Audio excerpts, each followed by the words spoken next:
Well, I am here with Jason Bolt with REVANT Optics, and I even have a pair of, it's actually sunny in March. Yeah, 75 degrees, so I have my sunglasses out. But fall spring almost. Yeah. So you, not only have you been Entrepreneur of the Year award and all of the things, but you've been super community engaged. Yeah. We're on Northwest 13th in the Pearl, but you moved about a year ago here? Yeah, just over a year ago. So September of 2023 was when we first started moving in here. It was kind of a phased move-in because we had to renovate it and update it for manufacturing and all of that. But we moved from 2nd and Ash on the east side, the Schleifer Furniture Building, which we had completely renovated 5 years prior, into this space in late 2023. So I get the feeling that you were involved in community stuff before you were in that neighborhood, but you were like super activated with our mutual friend Kim Malik, who was next door to you at Salt and Straw, and you're there. But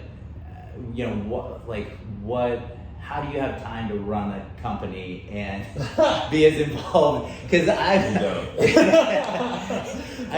kind of the fun uncle at Thesis where I have no responsibility whatsoever. So I have time to do this stuff, but you were super involved. So just talk to us a little bit about that journey. Well, thanks for having me on. First of all, I appreciate it, and all you're doing in the community as well.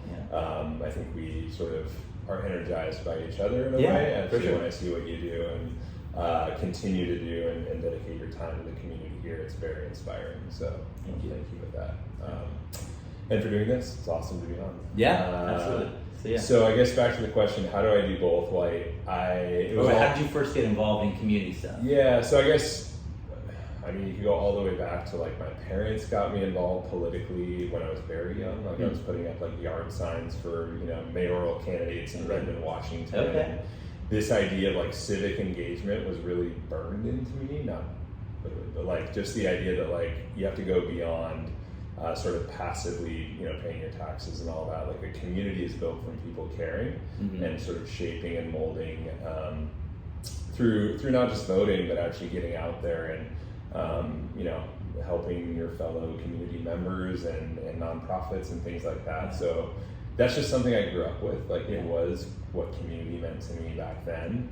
And then I guess fast forward, I was working with the Obama campaign in 2008, and that really lit a fire in me to sort of get back involved in politics for a while.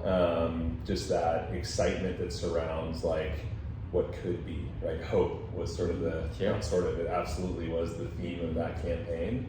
And so, as opportunities come up throughout my life to get involved and sort of have hope for a better future, which right now all of us are hoping for that here. But unfortunately, hope is not a strategy. So hope is not a strategy. No, it can be, sort of optimism, hope, all these things that are, thinking about a better future, I guess, are often lost in some of the quagmire of challenge, dissension, budget shortfalls, things like that.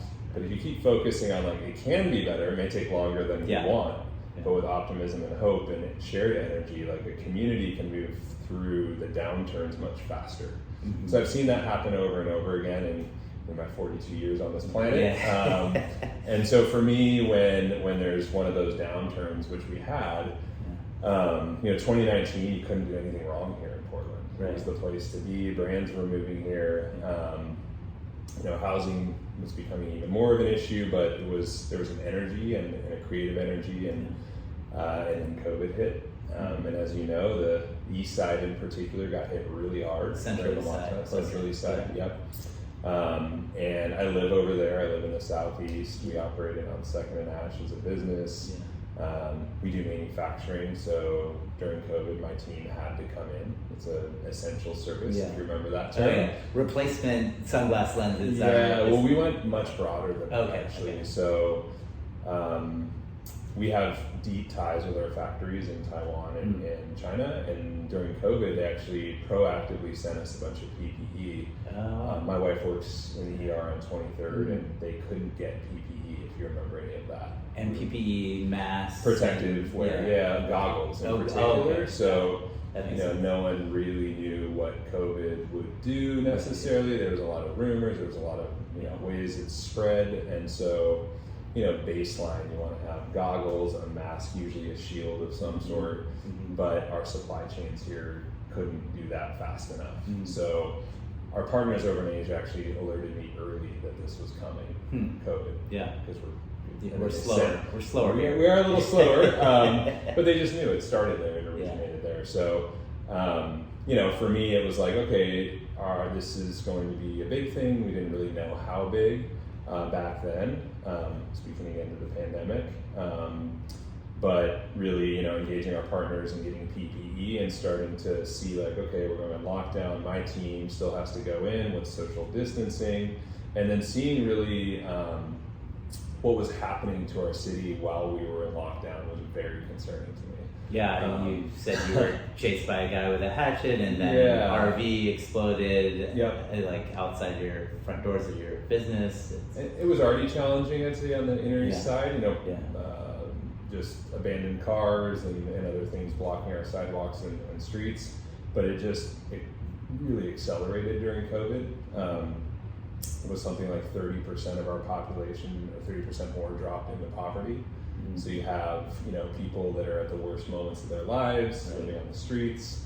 You have safety issues for everyone, but especially people on our streets. And then my team coming in was experiencing some of those safety issues. Cars being destroyed out front of our building. Me being chased multiple times. Kim has her own stories, but it was a very urgent community moment. So I decided to get civically engaged again. Yeah, and then stay close in Portland, just in the Pearl, and I did a little tour around. It's an awesome facility, and then you're starting to do some collaborations for First Thursday. Describe. So one of the ways we stay engaged is committing to staying in the city. We manufacture, as you said, a lot of our products here, and we're proud of that.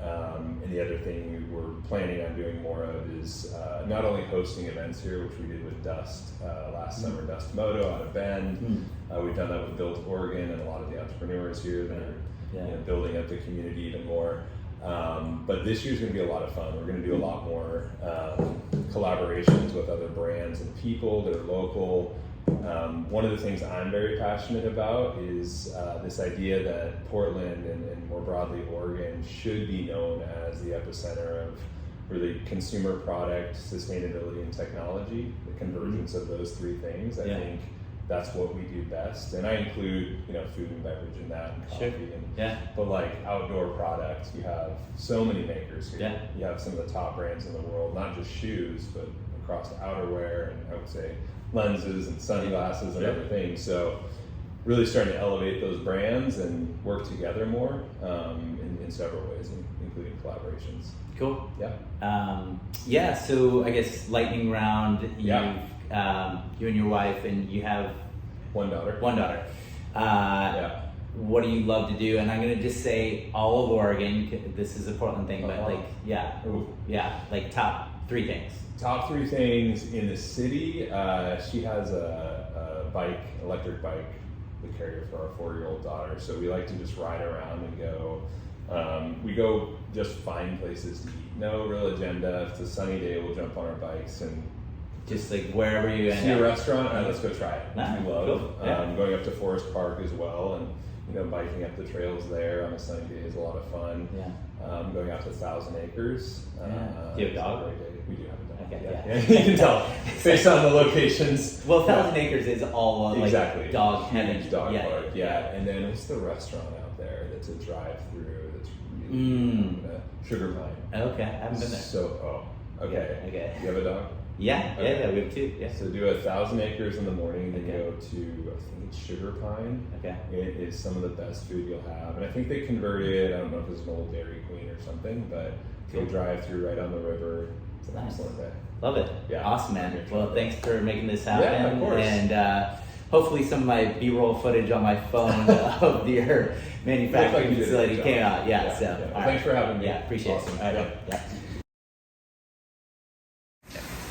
All right, so we got a lens blank.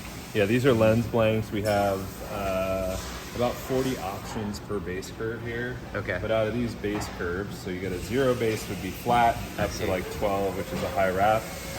We can make lenses for almost any frame in existence. Wow. So with these machines, we can cut these lens lengths into hundreds of thousands of different shapes right now. Wow. Yeah, that's cool. That was 30 seconds. Yeah. Yeah. So this A is set of lenses every 30 seconds, huh? Yeah. And that machine does most of the work there. Most of it, yeah, that one, Okay. that one, then we have a third one over there. So summer is our peak season. So And- we'll pull that one. And we're in the Pearl District is just right out those doors there. Yeah. This is 13th right out there. Yeah. So first Thursday is happens Oh yeah. on that street. Should give everyone